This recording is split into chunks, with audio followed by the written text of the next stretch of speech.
کہ بات ساری غیرت کی ہوتی ہے. غیرت نہ ہو تو درجنوں ملکوں کا الائنس کچھ نہیں کر پاتا. غیرت ہو تو 313 کافی ہے. غیرت نہ ہو تو گستاخ کے سامنے حکومت اور اپوزیشن کچھ نہیں کر پاتی. اور غیرت ہو تو 27 گولیاں کافی ہوتی. آج وقت کی ضرورت ہے. آج ضرورت اس امر کی ہے. ایک تو ہمارے تعلیمی نصاب سے انہوں نے پہلے اسلام کو نکالا, پھر پاکستان کو نکالا, پھر نظریہ پاکستان کو نکالا, پھر محبت رسول کو نکالا, پھر صحابہ کو نکالا, پھر اولیاء کو نکالا. اب ضرورت اس امر کی ہے. 14 اگست 2017 کو میں نے 1 سال کا الٹیمیٹم دیا تھا, لیکن میں کیونکہ قائدین ساری تنظیموں کے موجود ہیں, آپ کے ساتھ کی ضرورت ہوگی. 1 سال کا ہم نے الٹیمیٹم دیا کہ تعلیمی نصاب میں مثبت تبدیلیاں ہوں. اس کی وجہ میں پہلے بتانا چاہتا ہوں کہ جب آپ کے بچوں کو یہ نہیں بتایا جاتا کہ محمد بن قاسم ایک بہن کی آواز میں 17 سال کی عمر میں آ کے سندھ کو فتح کر لیتا ہے, تو پھر وہ فوجیں کس طرح جائیں گی برما کی بہنوں کو بچانے کے لیے؟ فوجیں کس طرح جائیں گی فلسطین کو بچانے کے لیے؟ اور آج علل اعلان یہ بات کرتا ہوں, میرے مسلک سے آپ آگاہ ہیں. مسلکی اختلافات جس کے بھی ہیں وہ ایک طرف, کشمیر اور فلسطین کے لیے حزب اللہ اٹھے یا حماس اٹھے, کشمیر کے لیے اگر لشکر اٹھے یا حزب المجاہدین اٹھے, ہم ہر ایک کی حمایت کا اعلان کرتے ہیں. آج ضرورت اس امر کی ہے. ہمیں کہا جاتا ہے امن کا درس. میں مانتا ہوں اسلام کہتا ہے تم نے ایک شخص کا قتل کیا, تم نے پوری انسانیت کا قتل کیا. ایک شخص کی جان بچائی, پوری انسانیت کی جان بچائی, لیکن اسے مس انٹرپریٹ نہ کیا جائے. اسلام امن کا درس ضرور دیتا ہے, لیکن اسلام کبھی یہ نہیں کہتا کہ ماں بہنوں بیٹیوں کی عزت کو پامال کیا جائے اور تم بے غیرت بن کے بیٹھ جاؤ. اسلام کہیں یہ نہیں کہتا کہ تمہاری ماں بہنوں بیٹیوں کو برہنہ کیا جائے اور تم ہاتھوں میں چوڑیاں پہن کے بیٹھ جاؤ. دوستان ذی وقار, جہاں تک بات ختم نبوت اور ناموس رسالت صلی اللہ علیہ وسلم کی ہے نا, according to the constitution of Pakistan, article number 295C بھی وہی موجود ہے, 295A بھی وہی موجود ہے. لیکن ایک بات میں کہنا چاہتا ہوں, میرے دوست کہہ رہے تھے کہ لوگ کہتے ہیں مس یوز کیا جاتا ہے. مس یوز اس چیز کو کیا جاتا ہے جس کا استعمال بھی ہو. ایک گستاخ رسول کو آج تک پاکستان میں پھانسی نہیں دی گئی, اور میں کہتا ہوں آرٹیکل نمبر 295C جس میں یہ مقرر ہے کہ گستاخ واجب القتل ہے, اگر ہمارے آئین میں یہ آرٹیکل نہ بھی ہوتا پھر بھی جو سلمان تاثیر کے ساتھ ہوا بالکل درست ہوا.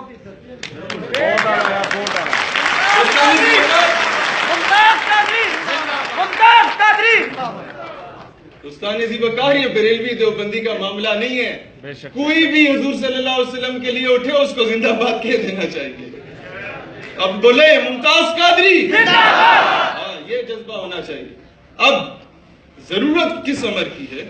میں نے یہ مطالبہ کیا تھا, اور اب جو قائدین موجود ہیں آپ کے ساتھ اس حوالے سے چاہیے ہوگا کہ جناب 2018-14 اگست تک اگر ہمارے تعلیمی نصاب میں مثبت تبدیلیاں نہ کی گئی تو پھر کالجز اور یونیورسٹیز میں 2 سیشنز ہوا کریں گے. صبح ٹیچر 40 سال سے پڑھائے جانے والا گھسا پیٹا مسٹر چپس پڑھایا کرے گا, شام کو کالج کے باہر شہید سیالویوں نے علم الدین, ٹیپو سلطان اور محمد بن قاسم پڑھایا. بہت اچھے. دوستان ذی وقار, مجھ سے پہلے میں بس 1 منٹ میں جا رہا ہوں جناب, آپ تو جب سے کھڑے مجھے ڈر لگ رہا ہے.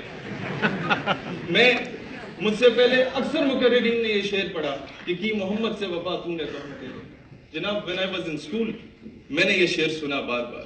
میں کالج میں گیا, میں نے بار بار یہ شعر سنا کہ کی محمد سے وفا تو نے تو ہم تیرے. یونیورسٹی میں یہ شعر سنا, مجھے حیرت میں پڑ گیا کہ اقبال آپ نے تو اللہ سے شکوہ کر دیا تھا, میں آپ سے شکوہ کرتا ہوں, مجھے اس کا مطلب بتائیں.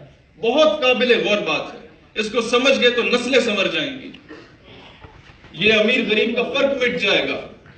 میں نے کہا اس کا مطلب مجھے سمجھائیں. یہاں تک مجھے سمجھ آ گئی کہ محمد سے وفا تو نے تو ہم تیرے, کہ اللہ کہتا تم نے میرے حبیب سے وفا کی تو میں تمہارا ہوں.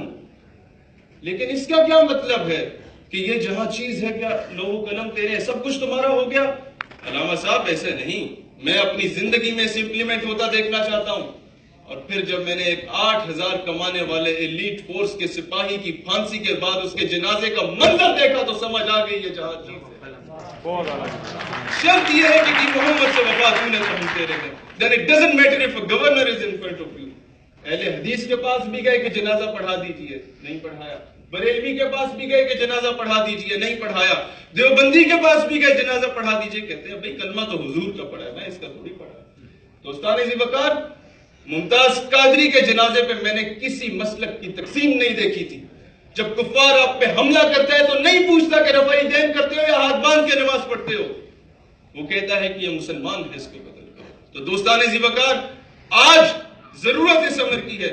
اگر کوئی تمہیں دہشت گرد کہتا ہے تو اسے اپنے سر کا تاج سمجھو کہ ہاں میں دہشت گرد ہوں, ہاں میں انتہا پسند ہوں. اگر کشمیر کی آزادی کی بات کو تم دہشت گردی سے کہتے ہو, ختم نبوت کے تحفظ کو تم دہشت گردی کہتے ہو, ناموس رسالت کے تحفظ کو تم دہشت گردی کہتے ہو, تو میں فخر سے کہنے کو تیار ہوں کہ ہاں میں دہشت گرد بھی ہوں, میں انتہا پسند بھی ہوں.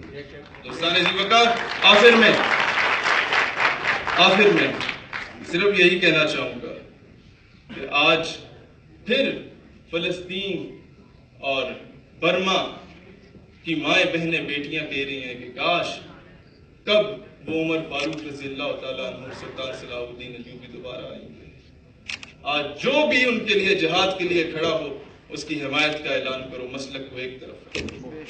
آج جو بھی جہاد کے لیے کشمیر کے لیے کھڑا ہو, ہم اون کرتے ہیں. تم لوگ نام لینے سے ڈرتے ہو, میں نام لے کے کہتا ہوں, حافظ سعید اگر کشمیر کے لیے لڑ رہا ہے تو ہم اسے اون کرتے ہیں, وہ ہمارا ہے.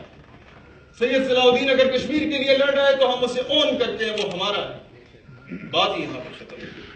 کیوں کسی مکتبہ فکر کا ہو, آج ہم نے اس بات کا اعلان کرنا ہے کہ ہم ہر چیز پر کمپرومائز کر سکتے ہیں, اپنی غیرت پہ کمپرومائز نہیں کر سکتے. اور مسلمان کی غیرت رسول اللہ سے شروع ہو کے رسول اللہ تک. بہت شکریہ.